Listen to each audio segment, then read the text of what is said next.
Hello guys, आप सभी को होली की बहुत बहुत शुभकामनाएं। क्या आप जानते हैं होली के इतिहास के बारे में? अगर नहीं जानते और जानना चाहते हैं तो मेरी इस वीडियो को एंड तक जरूर देखें। बीच में बिल्कुल भी स्किप ना करें और मेरे इस पेज को फॉलो और सब्सक्राइब करें। इस वीडियो को लाइक कमेंट और शेयर करें।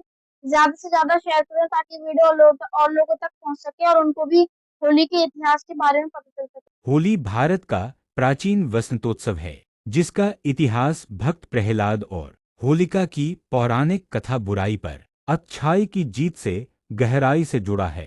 यह फाल्गुन पूर्णिमा को मनाया जाता है, जो वसंत ऋतु में हर्षोल्लास, रंगों और राधा कृष्ण के प्रेम के साथ साथ पौराणिक कथाओं के माध्यम से सामाजिक सद्भावना और बुराई के दहन का संदेश देता है। भक्त प्रहलाद और होलिका सबसे लोकप्रिय कथा के अनुसार राक्षस हिरण्यकशिपु का पुत्र प्रहलाद भगवान विष्णु का भक्त था। हिरण्यकशिपु ने अपनी बहन होलिका, जिसे आग में न जलने का वरदान था, के साथ मिलकर प्रहलाद को जलाने की योजना बनाई, लेकिन होलिका जल गई और प्रहलाद बच गए। यह घटना बुराई की हार और अच्छाई की जीत का प्रतीक है।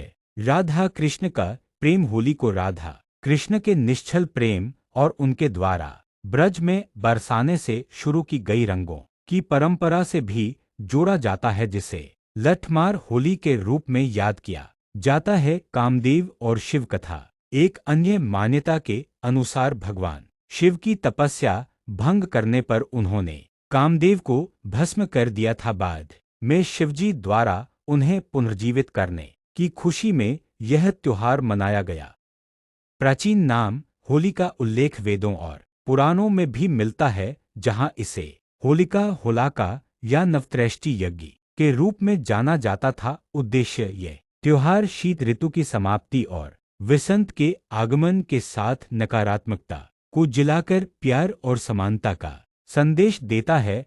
स्पिरिचुअल फाल्गुन पूर्णिमा की रात होलिका दहन भक्त प्रहलाद की अटूट भक्ति और अधर्म के अंत की याद दिलाता है, जबकि अगले दिन खेली जाने वाली रंगों की होली भगवान श्री कृष्ण और राधा के प्रेम, समानता और आनंद का प्रतीक मानी जाती है। माना जाता है कि इस पर्व की शुरुआत राधा कृष्ण के प्रेम के प्रतीक के तौर पर बरसाने से हुई। राधा और कृष्ण बचपन में दोस्तों के संग रंगों से खेलते थे। इस तरह यह पर्व उनके प्रेम का प्रतीक था, जिसे आज होली के रूप में मनाया जाता है। बरसाना की लठमार होली इसी परंपरा की याद में आज भी मनाई जाती है। कामदेव और शिव कथा।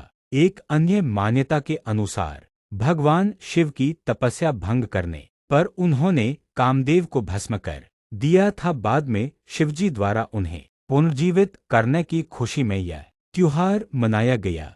होलिका नन्हे प्रहलाद को गोद में लेकर आग की चिता पर बैठ गई, लेकिन भगवान विष्णु की कृपा से होलिका जलकर भस्म हो गई और प्रहलाद बच गया। इसके बाद से ही बुराई पर अच्छाई की जीत के रूप में होलिका दहन किया जाने लगा और हर साल होली का त्योहार मनाया जाने लगा।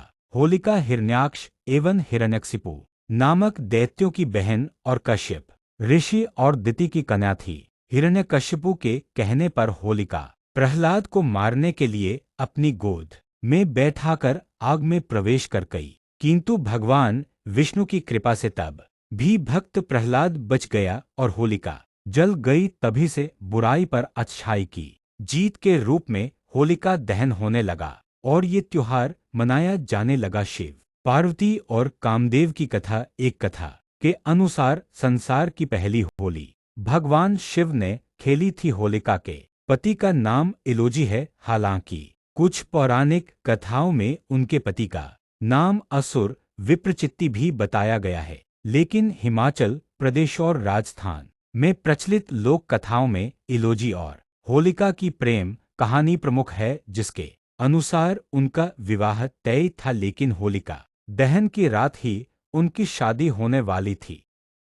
हिरण्यकशिपु ने अपने पुत्र प्रहलाद, जो भगवान विष्णु का परम भक्त था, की हत्या करने के लिए अपनी बहन होलिका की सहायता ली। प्रहलाद को जलाने के प्रयास में होलिका ने आग से बचाव के लिए एक आवरण ओढ़कर उसके साथ चिता पर बैठ गई, लेकिन आवरण ने प्रहलाद की रक्षा की और होलिका जल गई। होली का सच्चा इतिहास मुख्य रूप से भक्त प्रहलाद और होलिका की पौराणिक कथा से जुड़ा है, जो बुराई पर अच्छाई की विजय का प्रतीक है। जहां हिरण्यकशिपु के पुत्र प्रहलाद को उसकी बुआ होलिका अग्नि में लेकर बैठी, लेकिन भगवान विष्णु की कृपा से प्रहलाद बच गए और होलिका जल गई, जिससे होलिका दहन की परंपरा शुरू हुई। साथ ही यह भगवान कृष्ण और राधा के प्रेम से भी जुड़ा है, जहां राधा ने कृष्ण के नीले रंग के कारण उदास होने पर उन्हें अपने चेहरे पर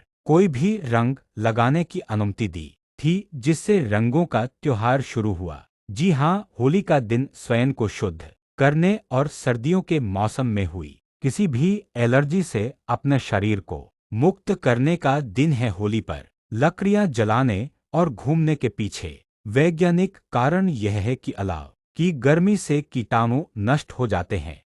सो गाइस, आपको ये वीडियो कैसी लगी? अगर आपको ये वीडियो अच्छी लगी हो तो लाइक, कमेंट और शेयर जरूर करें। मेरे इस पेज को फॉलो और सब्सक्राइब करें। इस वीडियो को लाइक, कमेंट और शेयर करें। आपको इस वीडियो में जो भी समझ में और अच्छा लगा हो कमेंट में जरूर बताएं। Thank you.